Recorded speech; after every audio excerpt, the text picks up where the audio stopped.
COVID was a tough time. Yeah. I mean, tough time for comedy.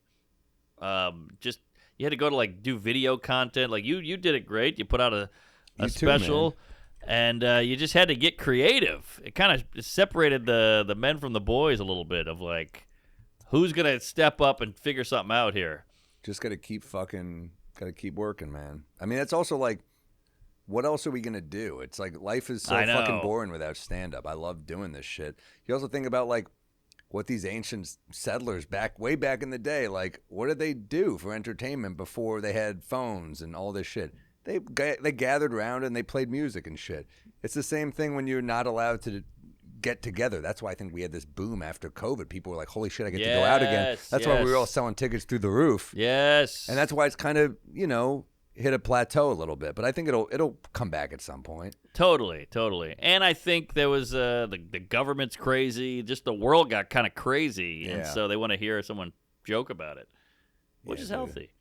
We need that shit. And I think HR kind of went up. HR went up, fun went down. So comedy, I have a theory.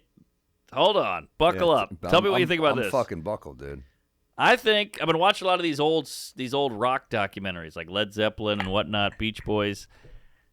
The early 60s is Mad Men. It's buttoned up. It's fucking gel cream or Brill cream in the hair. Yeah. It's get a haircut, shave, tuck your shirt in. Do your job. Yes. And then it was very Christian, puritanical. And then it became... So then these kids like broke out and they're like, I'm getting long hair, I'm rock and roll, I'm free love, I'm fucking everybody, I'm doing acid. And that became this cultural, holy shit, everything's changing.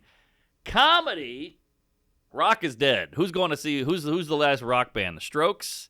That was 15 years ago. Are there no new rock bands? I mean, I sound like a fucking old person. I'm sure there are, but they're not what they were.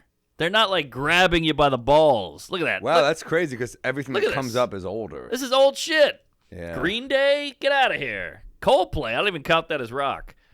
All right, we got some fat lady with dreads. I'm talking about, give me some fucking something that really rocks the nation. So I think comedy came in and just swooped that up because back then, taboo was... counterculture, the devil having long hair. Yeah, a lot about the devil, leather pants, weird clothes, a beard.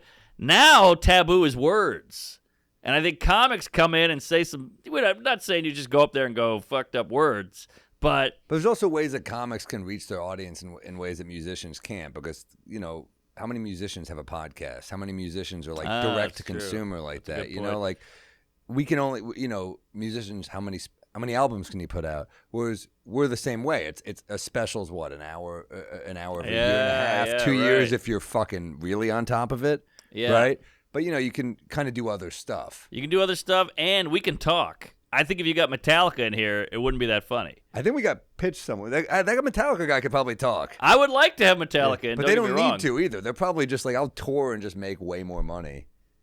But to your point, but they're grandfathered in. They're grandfathered in. It's like what you're talking about. You get Theo in here, and he's riffing and raffing, he's bullshitting, it's funny. Yeah. So you can grab an audience now. You got a parasocial relationship.